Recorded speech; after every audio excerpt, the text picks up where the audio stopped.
Estudios Bíblicos. Viaja con nosotros desde Génesis. Únete al grupo. Inscríbete. En la vida, todas nuestras decisiones o acciones tienen una consecuencia. Dios en su palabra nos dice también qué hacer y qué no hacer. Cuando nosotros hacemos lo que Dios nos dice que hagamos, pues ciertamente acontecerán cosas buenas, normalmente. Pero si hacemos aquellas cosas las cuales Él nos dice que no hagamos, ciertamente tendrá consecuencias no muy agradables. Bienvenidos a Vida en la Verdad. Continuamos estudiando el libro de Levíticos y continuamos en el capítulo 20. Este capítulo se titula Penas por actos de inmoralidad. Así es que, amados hermanos, hay penas que Dios ha dispuesto en su santidad, en su justicia, para pagar al hombre conforme a las acciones que éste tome, ya sea tú o yo o tú, y que le ha dicho que no se hagan. Hasta aquí en el libro de Levíticos, Dios ha hablado dando instrucciones. Ahora dirá qué penas recibirán aquellos que hacen lo contrario a lo que Él dice. Dice Levíticos 20, versículo 1. Habló Jehová a Moisés diciendo: dirás asimismo a los hijos de Israel: cualquier varón de los hijos de Israel o de los extranjeros que moran en Israel, que ofreciere alguno de sus hijos a Moloc, de seguro morirá, el pueblo de la tierra lo apedreará. Dirás tú: oh, pero qué catástrofe, qué tremendo era aquella acción que Dios disponía. Bueno, amados hermanos, consideremos la información que nos da la palabra de Dios. Este texto nos da una información y nos dice de los hijos de Israel, y también nos dice del extranjero que mora en Israel. Si estos van y practican llevando a sus hijos al ídolo llamado Moloc de aquel tiempo. Dirás tú: pero nosotros ya no hacemos eso en estos tiempos. Y tienes razón. Pero hay algo aquí que necesitamos observar. Si ya es una persona israelita del pueblo de Dios, que está conociendo la verdad de Dios, que le salió libre de Egipto, y si es un extranjero que ha recibido la verdad de Dios y mora con el pueblo de Dios y es tratado como uno del pueblo de Dios, y va y en adoración, en sacrificio entrega a su hijo, lógicamente se está apartando de Dios. Lógicamente va a adorar a otro Dios porque no tiene un interés en amar y adorar a aquel que lo sacó a la libertad de Egipto. Lógicamente está abandonando la verdad para ir y adorar la mentira. Tómese eso en consideración, no nada más en la acción. Por eso está diciendo: un israelita o un extranjero que mora como un israelita, con los mismos derechos, con las mismas verdades, con las mismas instrucciones de Dios. La pena es la muerte. Será apedreado por el pueblo. Eso fue lo que el Señor dijo. Pero repito, eso no lo hacemos hoy, es verdad. Pero ahorita vamos a mirar lo que dice el Nuevo Testamento, para mirar lo que dice la Biblia exegéticamente y lo que dice hermenéuticamente también, cómo lo aplicamos en la actualidad. Esto fue lo que Dios dijo para aquel que se apartaba, iba en contra de lo que él decía, de la verdad de Dios, para adorar la mentira y a un ídolo, y aún llevarse a su hijo para presentarlo allá y sacrificarlo allá. Versículo 3. Dice, hablando Dios, y yo pondré mi rostro contra el tal varón, y lo cortaré de entre su pueblo, por cuanto dio de sus hijos a Moloc, contaminando mi santuario y profanando mi santo nombre. ¿Por qué contaminando mi santuario? Porque el pueblo de Dios tiene una manera que Dios instruyó de adorar a Dios.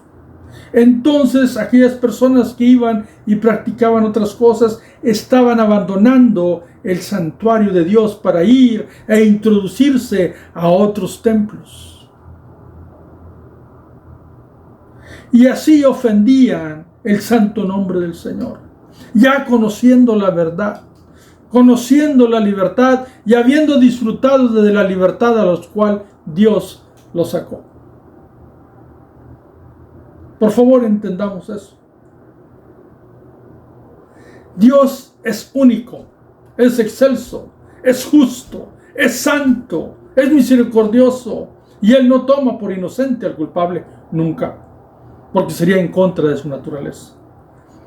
Entonces, ¿quién abandonó a quién?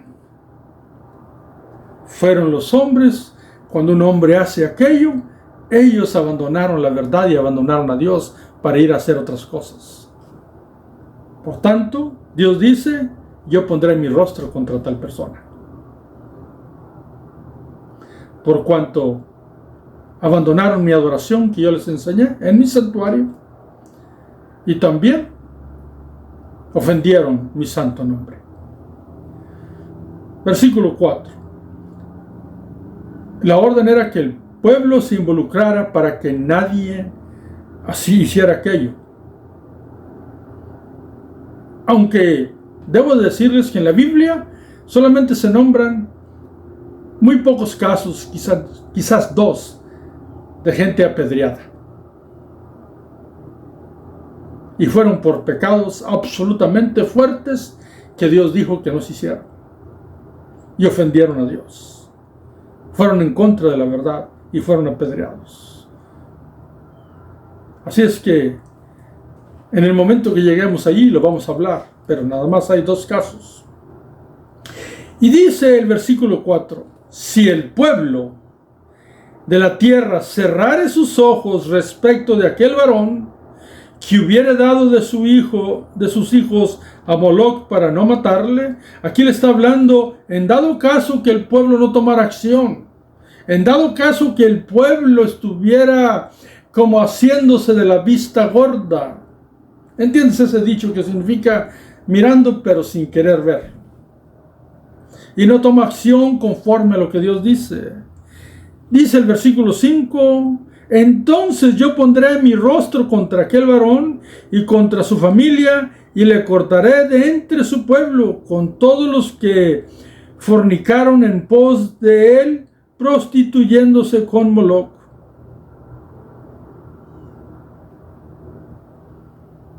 O sea, si el pueblo lo hace, yo lo voy a hacer.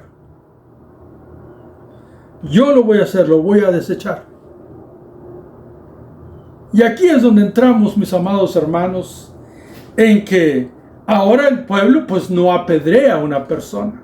Inclusive muchas de las veces sabemos que alguien está actuando mal, ya persona que conoce a Dios, y por respeto social, yo diría, a veces tenemos miedo de decirle la verdad porque somos demasiado dulces y no queremos ofender. Pero el Señor mismo dice, yo me voy a encargar. Si no lo hacen ustedes, yo me voy a encargar. Y el asunto está que estas leyes se llevaban a cabo entre los ancianos. Y los ancianos que se organizaban los gobiernos de las ciudades, en las puertas de las ciudades, para cuando llevaban los juicios delante de ellos, ellos hicieran practicarse la ley de Dios. Porque era la ley que Dios había dispuesto para el pueblo. Pero vuelvo y repito, dice, si el pueblo no lo hace, lo haré yo. Y ahora, lógicamente, pues no lo hacemos. No apedreamos a nadie. Cada quien puede adorar lo que quiera. Existen religiones por todas partes. Pero, si alguien verdaderamente se dice cristiano, si alguien verdaderamente es un creyente, si alguien se sabe a sí mismo que ha sido lavado con la sangre preciosa de Cristo, si alguien ha sido comprado por el sacrificio de Cristo, nunca no podría de ninguna manera ir a adorar a nadie más, sino solo a Dios, solo a Cristo, solo a su Señor, solo a su Redentor. ¿Por qué? Porque no hacerlo así sería abandonar la verdad, abandonar el camino, abandonar la vida a la cual fuimos llamados. Cuando Cristo mismo dijo, yo soy el camino, la verdad y la vida, en San Juan 14:6. Nadie viene al Padre sino por mí. Créeme, mi hermano, la verdad que Dios nos da, no debemos de abandonarla nunca. Entonces, estos versículos que acabamos de leer, está tratando de cómo una persona, despreciando la verdad y las enseñanzas de Dios, va y practica algo que es abominación a Dios. Y bajo ese parámetro y ese argumento, pasamos a lo que hermenéuticamente nos enseña la Biblia en el Nuevo Testamento. Y vayamos entonces al libro de Hebreos, en el capítulo 10, versículo 26, y el título de esta porción es Advertencia al que peca deliberadamente.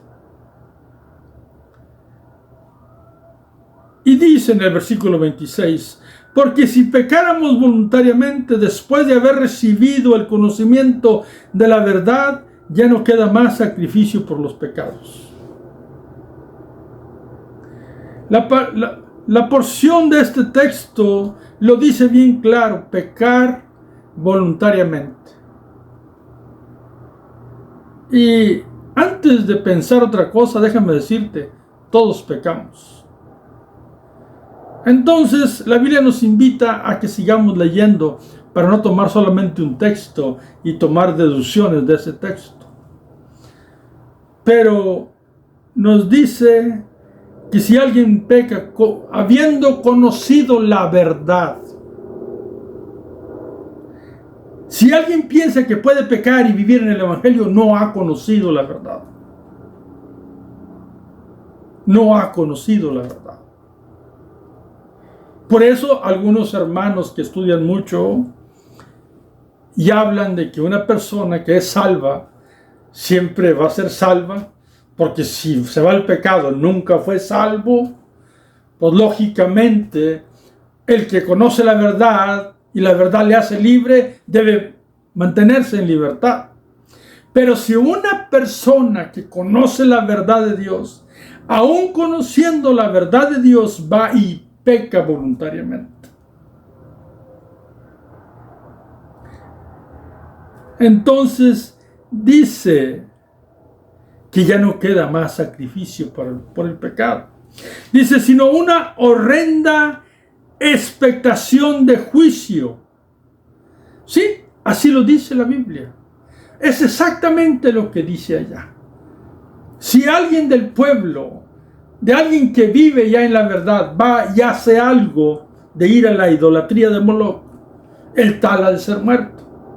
Aquí dice, si alguien lo hace voluntariamente, habiendo conocido la verdad, ya no hay otro sacrificio, sino una horrenda expectación de juicio y de hervor de fuego que ha de devorar a los adversarios.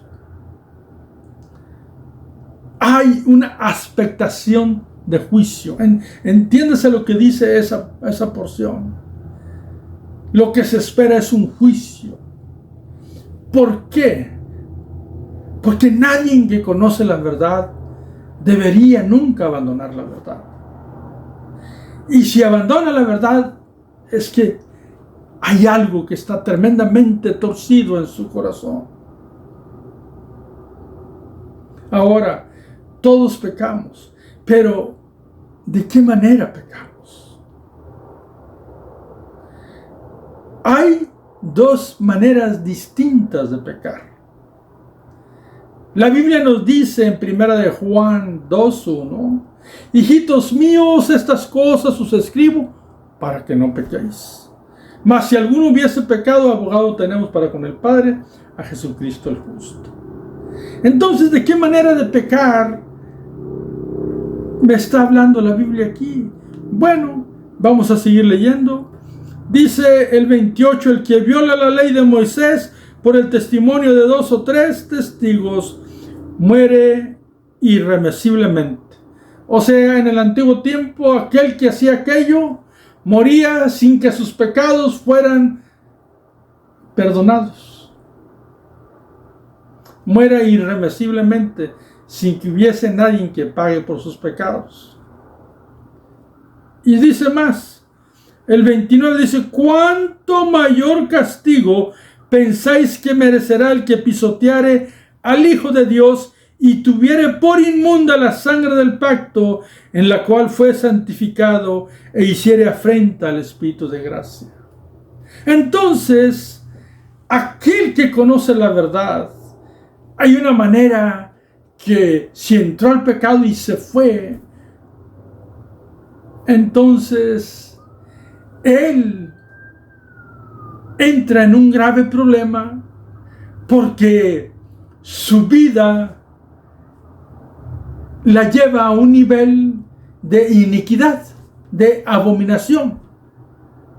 Entonces, si todos pecamos, ¿por qué aquí dice si peca voluntariamente, conociendo la verdad? Aquí se trata de un desprecio, igual que en el antiguo tiempo, que alguien que conoce la verdad y que sabe quién es Dios y va y adora a otro ídolo. Aquí a alguien que sabe qué hizo Cristo, que sabe la libertad y la verdad, pero no le importa.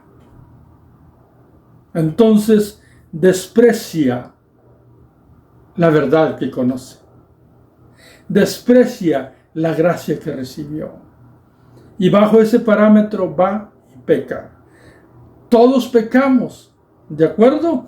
Pero hay quienes lo hacen despreciando, sin importarles absolutamente nada, la ofensa dada o hecha a aquel que lo hizo todo por nosotros. El texto de Hebreos sigue diciendo,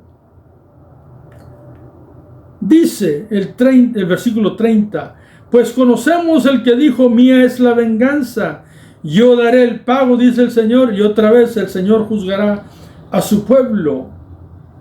Allá dijo, el hombre no lo hace, yo lo voy a hacer. Y aquí dice, mía es la venganza. Y horrenda cosa es caer en manos del Dios vivo. El 32 dice, pero traed a la memoria los días pasados, en los cuales después de haber sido iluminados, sustuvisteis gran combate de padecimientos. Ahora, ¿por qué dice esto? Y ahí vamos a terminar. Porque hay una gran diferencia entre pecar y pecar con desprecio a las cosas de Dios. El que conoce la verdad sabe que el pecado ofende a Dios y en su vida no quiere pecar. Pero el que desprecia la verdad disfruta de su pecado y no le importa. A eso se está refiriendo esta porción. Por eso, 1 Juan dice, hijitos míos, estas cosas os escribo para que no pequéis. Entonces, Si no me importa, estoy menospreciando el sacrificio de Cristo. Estoy despreciando al mismo Cristo. Si yo digo que el pecado que cometo ya no hay perdón para mí, estoy diciendo que el sacrificio de Cristo es insuficiente y es un desprecio también. Ahora, si alguien dice que no necesita de Cristo, lo está despreciando. Si alguien que conoce a Cristo va y peca voluntariamente y deliberadamente, satisfaciendo sus deseos, sin considerar en su vida que está ofendiendo a Dios, pues está despreciando a aquel que lo tomó por soldado, aquel que lo redimió. Y eso no debe de ocurrir en un verdadero creyente, en un verdadero cristiano, en un verdadero redimido. Y si ocurre con desprecio, sin importar, hay peligro. Por tanto, la Biblia nos enseña que el cristiano que comete pecado tiene que ir delante de Dios con un corazón contrito y humillado por el pecado cometido y nunca seguir disfrutando de su pecado. Saberse que ha ofendido la santidad de Dios. Saberse que él está incorrecto delante de Dios y ir quebrantado de espíritu y con corazón humilde para que nuestro Dios mire el arrepentimiento de nuestro corazón y que Cristo Jesús nos tome otra vez. Vuelvo y repito, la gran diferencia es si me duele lo que yo hice o lo disfruté y no me importa y lo quiero volver a hacer. Dicho de otra manera, hay quien podría decir: tengo una gran lucha que no he podido vencer y sé que estoy mal. Pero hay quien puede decir: sé quién es Dios y no puedo vencer a esto, yo lo voy a seguir practicando, no me importa. Lógicamente la actitud es diferente. En uno hay arrepentimiento y hay una lucha, en el otro se está disfrutándolo. Y eso es despreciar a Cristo. No puede uno disfrutar el pecado. Sí pecamos, pero tan pronto como sea necesario, debemos de ir y pedir perdón por el pecado cometido. Sí pecamos, pero no hemos de disfrutar aquello que hacemos.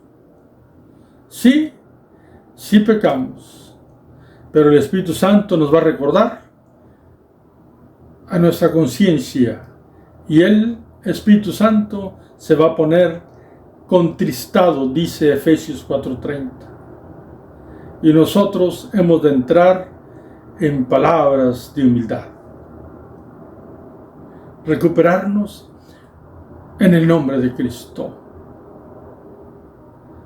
No podemos disfrutar el pecado que cometemos, porque eso es una ofensa a Dios, es una desobediencia y es un pecado que no nos va nunca a apartar del juicio. Mas el que confiesa sus pecados y se aparta, sabiendo que Dios nos llamó a ser santos, alcanza misericordia. Así es que considera lo que dice la palabra del Señor. Porque el juicio en el antiguo tiempo era para alguien que ya sabía la verdad, que había disfrutado libertad.